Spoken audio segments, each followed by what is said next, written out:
بولنے کا طریقہ کار، کام کرنے کے طریقہ کار، اور اسی طریقے سے دوسرے جو ہمارے مختلف طبعی طور پہ اور ذہنی طور پر جو سلسلے ہیں اس میں سوچ میں بھی تبدیلی آ جاتی ہے، ہمارے ایکشنز میں بھی تبدیلی آنا شروع ہو جاتی ہے۔ اب یہاں پہ بھنگ، اوپیم، چرس، ہیروئن، اب اس سے آگے آئس، اس سے آگے بھی کوئی سنیفنگ والی چیزیں چل رہی ہیں۔ That is very very much alarming. اور جب سے ایسی لعنت جو ہے وہ ہمارے ایجوکیشنل انسٹیٹیوشنز میں آئی تو میں سمجھتا ہوں اس سے قوم برباد کرنے کا ایک پلان کیا گیا۔ اقوام متحدہ کے ایک سروے کے مطابق پاکستان میں یونیورسٹی کے تقریباً 8% طلباء نے کم از کم ایک بار منشیات کا استعمال کر رکھا ہے۔ نشے کی وجہ سے میں پڑھ نہیں پایا، نشے کی وجہ سے مطلب جو ہے نا میری ذہنی حالت خراب ہو جاتی تھی، تو اس وجہ سے میں نہیں پڑھ پایا۔ اس طرح کے بچے جو ہوتے ہیں ان کی سٹڈیز جو ہیں وہ سیریسلی ڈسٹرب ہو جاتی ہیں۔ فار ایگزامپل ایک اسٹوڈنٹ تھا ایسا جسے میں کلوزلی آبزرو کر رہا تھا، میں نے دیکھا کہ اس کے ہر سمیسٹر میں ہی کسی میں وہ 1 میں فیل ہے، کسی میں 2 میں فیل ہے، کسی 3 میں فیل ہے، تو اینڈ میں جب وہ 8ویں سمیسٹر میں آیا تو اس کے ایک series of number of paper پڑے ہوئے تھے، کہیں اس کا مڈ کا پڑا ہوا تھا، کہیں اس کا فائنل کا تھا، کہیں اس کا تھا، تو ظاہر ہے وہ بیلنس نہیں تھی، اس کی لائف جو ہے وہ بڑی ڈسٹرب تھی اور بڑی امبیلنس تھی۔ اس کا سب سے پہلا اثر تو اس کی تعلیم پہ پڑتا ہے، جو کہ پہلے جس کی CGPA جو ہے وہ بہت ہائی ہوتی تھی، اب وہی یونیورسٹی اسٹوڈنٹ جو ہے وہ بڑی مشکل سے پاس ہو رہا ہے، اور جب وہ بڑی مشکل سے پاس ہو رہا ہے تو دیٹ مینس کہ سب سے پہلے اس کے دماغ کو مفلوج کر دیا ان نشہ آور چیزوں نے۔ نوجوان نسل خاص طور پر اسٹوڈنٹس میں منشیات کے بڑھتے ہوئے رجحان کی کیا وجوہات ہیں؟ آئس یوز کرتے ہیں اسٹوڈنٹس، وہ سمجھتے ہیں کہ ہم زیادہ دیر جاگیں گے، وہ مزہ انہیں 1 2 دن تک مطلب یہ ہے کہ جاگتے بھی رہتے ہیں، تو اسٹوڈنٹس جو سے ہیں نا وہ CSS کے زیادہ اس چیز کو پریفر کرتے ہیں آئس کو نا۔ کچھ بچے رات کو جب انہوں نے پڑھ رہے ہوتے ہیں یا رات کو وہ جاگنا چاہ رہے ہوتے ہیں، ایگزام کی تیاری کرنی ہوتی، تو انہیں کہیں سے پتہ چلتا ہے کہ اگر یہ گولی یا یہ کھا لیا جائے تو میں زیادہ دیر تک جا کے پڑھ سکتا ہوں، تو وہ اسی بہانے سے شروع کر لیتے ہیں۔ جو بچے ہیں وہ کچے ذہن کے ہوتے ہیں، ان کو ایسی صحبت میں بٹھایا جاتا ہے جس کے اندر وہ نارکوٹکس کا استعمال کرنا شروع کر دیتے ہیں۔ نوجوان نسل میں نشہ کرنے کی بہت سی وجوہات ہیں، جن میں بے روزگاری، آئیڈیل کا نہ ملنا، دوستوں کی بری صحبت، خاندانی نظام میں انتشار، تعلیم کا پریشر اور خاندان میں نشے کا استعمال شامل ہے۔ یہ وہ ایج ہوتی ہے جہاں برین کی ڈیولپمنٹ کمپلیٹ نہیں ہوئی ہوتی، اور مریض بچے جو ہے اس قابل نہیں ہوتے کہ وہ اپنے بارے میں بہترین فیصلہ کر سکے، تو وہ پریشر کی وجہ سے لوگوں میں جب بہت زیادہ یار دوست کہتے ہیں تو اس میں وہ کہتے ہیں چلو ایک دفعہ کرنے سے کیا فرق پڑے، وہ ایک دفعہ کر لیتے ہیں، وہ کرنے سے آہستہ آہستہ پھر چیزیں بڑھتی چلی جاتی۔ ایک تو ریزن یہ ہے، کوئی نوجوان کسی بری صحبت کا شکار ہو گیا، اس کی صحبت ہی ایسی ہے کہ اس میں زیادہ سگریٹ پینے والے ہیں، زیادہ نشہ کرنے والے ہیں اور نشے کو شوق یا فیشن کے طور پہ لینے والے ہیں، تو اس کا بھی اس کے اوپر اثر آ سکتا ہے۔ کیا طلباء و طالبات کے نشے میں مبتلا ہونے سے متعلق ان کے والدین باخبر ہوتے ہیں؟ جہاں مریض نشہ کرتا ہے، نشہ کرنے کی وجہ سے جھوٹ بھی بولنا پڑتا ہے، بے ایمانی بھی کرنی پڑتی ہے، پیسے لینے کے لیے سے ادھار، چوری چکاری سب کچھ کرنا پڑتا ہے۔ اب اس کو فیملی اس کو پروٹیکٹ کرتی ہے، تو فیملی مریض کو ٹھیک کرنے کی غرض سے اس کے لیے جھوٹ بولنا شروع کر دیتی ہے، بہانے بازی کرنا شروع کر دیتی ہے، تو مریض کی بیماری بڑھانے میں فیملی کا بہت درجہ کم رول ہے۔ ان اسٹوڈنٹس کے والدین سب سے پہلے تو دے ہیو ٹو واچ کہ جی ہمارا بچہ جو ہے وہ گھر آتا ہے، جو پہلی اس کی عادات تھی اس میں کوئی تبدیلی تو نہیں آئی، ٹھیک ہے، کیا وہ اس میں کلاس کے لیے وہ پہلے تو ریگولر ٹائم پہ جا رہا ہے، اب وہ ریگولر ٹائم پہ نہیں جا رہا، تو کوئی ایسی چینج تو نہیں آئی۔ کہ جس خاندان میں کوئی نشہ کرنے والا موجود ہوتا ہے، سماج میں اس کی عزت بھی کم ہو جاتی ہے، اور لوگ بڑے آرام سے کہہ جاتے ہیں او نشئی دا خاندان، سو رشتے کرنے میں، آگے بڑھنے میں، لوگوں سے ملنے جلنے میں بڑے مسائل آتے ہیں۔ میرے ساتھ سب کا رویہ چینج ہو گیا تھا، بہنوں کا کیا، بھائی کا کیا، والدہ کا کیا، والد کا کیا، سبھی مطلب جو سے ہیں وہ دور رہنا پسند کرتے ہیں نشے سے۔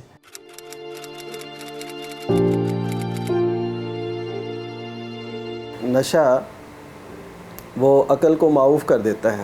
اگر قرآن مجید کی اصطلاح میں اسے دیکھیں تو قرآن مجید نے اسے الخمر کا نام دیا. عن الخمر والمیسر، خمر اور میسر. خمر کہتے ہیں ایسی چیز کو جو عقل پہ آ جائے، چھا جائے. تو یہ جتنی بھی نشہ آور چیزیں ہیں یہ استعمال کر کے عقل جو ہے وہ کام کرنا چھوڑ دیتی ہے، صحیح پتہ نہیں چلتا. قرآن مجید میں جس آیت میں سب سے پہلا حکم آیا نشے کے متعلق، وہاں پہ یہ تھا کہ یا ایھا الذین آمنوا لا تقربوا الصلاۃ حتی تعلموا ما تقولون، کہ جب تم نشے کی حالت میں ہو تو نماز کے قریب نہیں جانا. یہ بالکل اوائل میں حکم تھا. تو پھر آگے کہا گیا یہاں تک کہ تم وہ چیز نہ جان لو جو تم کہہ رہے ہو. یعنی اس کا مطلب ہے کہ نشہ کیا کرتا ہے، جو ہم کہہ رہے ہوتے ہیں وہ ہمیں سمجھ نہیں ہوتی کہ ہم کیا کہہ رہے ہیں. تو صرف اس بنیاد پہ نشے کو حرام قرار دیا گیا. نشے کے جو عادی افراد ہوتے ہیں ان کے اندر بے تحاشا قسم کا ڈپریشن اور انگزائٹی آ جاتی ہے. ڈپریشن کیا ہوتا ہے کہ جب وہ چیزوں کو کنٹرول کرنے کی کوشش کرتا ہے، چیزیں کنٹرول نہیں ہوتی تو اس کو اداسی ہوتی ہے، اسے مایوسی ہوتی ہے اور اسے اپنا آپ اچھا نہیں لگتا. تو وہ اس کے خیال آتا کہ یار یہ زندگی تو بالکل فضول ہے، اس سے بہتر زندگی کو ختم کر.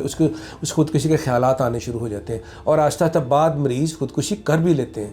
پاکستان میں منشیات کا استعمال کتنا بڑا مسئلہ ہے، اس کا اندازہ اس بات سے لگایا جا سکتا ہے کہ پاکستان میں پچھلے 10 سالوں میں دہشت گردی کے نتیجے میں تقریباً 60,000 افراد مارے گئے، جبکہ اس سے 4 گنا زیادہ تعداد میں ہر سال منشیات کی وجہ سے انسانی ہلاکتیں دیکھنے میں آتی ہیں. نشہ جب استعمال کرنا شروع کر دیں تو ایسے لوگوں میں سوئسائیڈل آئیڈیشنز بڑھنا شروع ہو جاتی ہیں، اور وہ سوئسائیڈل آئیڈیشنز بڑھنے کی وجہ سے بہت سارے جو ہے وہ ان کی ڈیتھ بھی ہو جاتی ہے. اور آپ نے یہ دیکھا ہوگا کہ بڑے شہروں میں آئے دن رپورٹ ملتی ہے کہ فلاں جگہ کوئی بھی شخص جو ہے وہ اپنے ہاسٹل میں مردہ پایا گیا. تو جب اس کو جو ہے وہ پوسٹ مارٹم کیے جاتے ہیں تو بہت ساروں کے کیس میں ایسا ہوتا ہے کہ وہ پوسٹ مارٹم کے اندر ان کی رپورٹ جو آتی ہے اس میں پتہ چلتا ہے کہ یہ شخص جو ہے یہ نشہ کرنے کی وجہ سے یا نشہ آور اشیاء کا زیادہ استعمال کرنے کی وجہ سے اس کی ڈیتھ ہو گئی. ایک رپورٹ کے مطابق 90 لاکھ سے زائد مریض منشیات کے استعمال کے مسائل کا شکار ہیں، اور اس مسئلے سے نمٹنے کے لیے پاکستان بھر میں تمام نگہداشت کی سہولیات میں صرف 500 ماہر نفسیات اور صرف 30,000 بستر ہیں. ہمارے پاکستان میں ہم لوگوں نے بڑی اس کی ایک تحریک چلائی کہ ریہیبلیٹیشن اگر سینٹرز بنانے ہیں تو ہمارے پاس بہت زیادہ ہونے چاہیے. تو اب جا کے ہمارے پاس 200 کے قریب پورے پاکستان میں، یہ وہ لوگ ہیں جن کو انگلیوں پہ گنا جا سکتا ہے، 200 کے قریب جو لوگ ہیں انہیں ہم کہتے ہیں کہ یہ ریہیبلیٹیشن اور ٹریٹمنٹ جو کہ ڈرگز کے ساتھ ریلیٹڈ ہے اس کو کرنے کے لیے پاکستان میں موجود ہیں. اس کے علاوہ ہمارے پاس کوئی ایسا ذریعہ نہیں ہے کہ جس کو ہم یہ سوچ سکیں کہ وہ سہولیات کا ڈیفینیٹلی اس وقت بہت بڑا فقدان ہے ہمارے پاس. پاکستان کی گورنمنٹ کو، پوری پنجاب گورنمنٹ کو یہ ریہیبلیٹیشن سینٹر کریا گاؤں شہر یہ بنانے چاہیے، جس سے اس جرم کا خاتمہ بھی ہو سکے اور لوگ جو ہیں وہ نارمل لائف میں بھی آ سکتے ہوں. اگر کوئی منشیات کی لت کا شکار ہو جائے تو اس کو ترک کرنا بھی ایک بڑا امتحان ہے، جس کے بارے میں منشیات میں مبتلا افراد کہتے ہیں کہ نشئی عام زندگی نہیں گزار سکتے. جب میں نشہ کر لیتا تھا تو اس کے بعد پھر میں مطلب ایک الگ ہی دنیا بن جاتی ہے. یہ سوچنا اگر آپ میرے تو اپنے مائنڈ کے ساتھ میں تو ایسے فیوز ہوا تھا، کیونکہ کینابیس جو سی ہے نا وہ دماغ فیوز کرنا شروع کر دیتی ہے بندے کو. مجھے عجیب سے خیالات آتے تھے، عجیب سی اس طرح حرکتیں میں نے کرنی اسٹارٹ کر دی. گھر والوں کو بھی پتہ چل گیا کہ یہ کرنا شروع ہو گیا. تو یہ ہے کہ ہر ایک بندے کی تمام روٹینز جو سی ہے نا وہ خراب ہو جاتی ہیں. منشیات میں مبتلا افراد بہت غصے میں رہتے ہیں اور چھوٹی چھوٹی باتوں کو فوری دماغ میں بٹھا لیتے ہیں کہ فلاں نے ایسا کیوں کہا. اس کو بہانہ بنا کر دوبارہ نشے کی طرف آ جاتے ہیں یا اس شخص کو نقصان پہنچانے کی کوشش کرتے ہیں. یہ ایک بہت امپورٹنٹ چیز جو ہمیں جاننی ضروری ہے کہ نشے کے مریض کے اندر ایک چیز ہوتی ہے کہ وہ چیزوں کو کنٹرول کرنا چاہتا ہے. یہ ایک خدائی بیہیویئر ہے. کنٹرول پوری دنیا میں ہر چیز کا کنٹرول اللہ کے پاس ہے. نشے کے مریض کے اندر یہ ایک ٹینڈنسی ہوتی ہے، وہ کہہ کہ ہر حال میں نے کنٹرول کرنا ہے. گھر میں کیا پک رہا ہے، کیا ہو رہا ہے، کون کہاں جائے گا، کون کیا کرے گا، آفس میں ہر چیز کو وہ کنٹرول کرنے کی کوشش کرتا ہے. اب جب وہ نشہ کرتا ہے تو نشہ اس کے اندر ایک انرجی، ایک طاقت بھر دیتا ہے، جس کی وجہ سے اس کی کنٹرول کرنے کی صلاحیت تھوڑی سی بڑھ جاتی ہے. وہ سمجھتا ہے کہ ہر چیز میرے کنٹرول میں. اسے کہتے ہیں پلینگ گاڈ. وہ اپنے آپ کو چھوٹا سا خدا سمجھتا ہے، اور یہ چیز وہ اسے کامیاب ہونے میں ہیلپ کرتی ہے، اور وہ لگ رہا ہوتا ہے کہ اس سے میرا سب کچھ ٹھیک ہو رہا ہے. لیکن وہ صرف اس کو بظاہر لگ رہا ہوتا ہے، ایک شراب کی سی کیفیت ہوتی ہے کہ لگ رہا ہے وہ کنٹرول کر رہا ہے، کنٹرول ہونے. سیکشن 9 کے پرووائزو فرسٹ میں دیا گیا ہے سزاؤں کے حوالے سے کہ اگر کوئی شخص سزا کا مرتکب ٹھہرتا ہے یا کوئی یہ جرم سرزد کرتا ہے کسی ایجوکیشنل انسٹیٹیوشنز کے اندر اور اس کے قریب ترین بھی کہیں، تو ان کو سزا کی جو حدیں دی گئی ہیں، مثال کے طور پہ کوئی سزا ہے 9 میں کہ وہ 7 سے 14 سال ہونی ہے. دوسرا کوانٹٹی کے حساب سے ابھی انہوں نے شیڈول چینج کیا ہے کرمنل لاء کے اندر، تو اس شیڈول میں جو میکسیمم پنشمنٹ دی گئی ہے، یہ پرووائزو دیا گیا ہے کہ جو شخص ایسے عمل میں شامل ہوتا ہے، جو اس طرح کا جرم سرزد کرتا ہے، جو انسٹیٹیوشن کے اندر یا اس کے گرد و نواح میں کہیں سیل پرچیز کرتا ہے یا اس کا استعمال کرتا ہے، تو اس سلیب کی جو میکسیمم سزا ہے وہ اس کو دی جائے گی. منشیات میں مبتلا افراد کی بحالی کے لیے کون سے اقدامات کرنے کی ضرورت ہے؟ نشہ چھڑوانے کے لیے جو طریقے ہیں، سب سے پہلے بچے کی موٹیویشن ہے. ایک پروسیس آف چینج ہوتا ہے، پروسیس کا ماڈل ہے. اس میں سب سے پہلے بچے کو تیار کرنا ضروری ہوتا ہے کہ بچہ نشہ چھوڑنے کے لیے تیار ہو. تیار کس ماحول پہ ہو کہ اسے پتہ چلے کہ میرے نشے کے استعمال کی وجہ سے فائدے بھی ہو رہے ہیں، نقصانات بھی ہو رہے ہیں. فیملی بھی جانے اور اس کو معالجے میں اس سے بات کر کے اسے پوچھے کہ ہاں بھی تمہیں کیا فائدے ہو رہے ہیں، نقصانات کیا ہو رہے ہیں. جب بچے کو یہ پتہ چلے گا مجھے نشے کے فائدے بھی ہو رہے ہیں، نقصان، لیکن نقصانات زیادہ ہیں، پھر وہ سوچے گا کہ مجھے اپنے رویے کو بدلنا ہے، اور رویہ وہ نشہ کرنے کا. پھر جب وہ تیار ہوگا اور علاج کے لیے رجوع کرے گا یا فیملی علاج کے لے کے، تو پھر اس کے اندر بہتری آئے گی، وہ ٹھیک ہوگا. یونیورسٹی لیول سے ہی میں بات کروں گا. یونیورسٹی میں ایک ویل بینگ سینٹر ہونا چاہیے. جب ہم لگاتے ہیں نا وہاں پہ ایک بورڈ کہ جی یہاں پہ نفسیاتی بیماریوں کا علاج کیا جاتا ہے، کوئی بھی شخص اس طرف نہیں جاتا. میں نے دیکھا ہے کہ یونیورسٹیز والوں نے کونسلرز بٹھا دیے اور وہاں ادھر کوئی بندہ نہیں جاتا، کہتے ہیں جی یہ تو پاگلوں کے لیے ہے، ہم کوئی پاگل ہیں.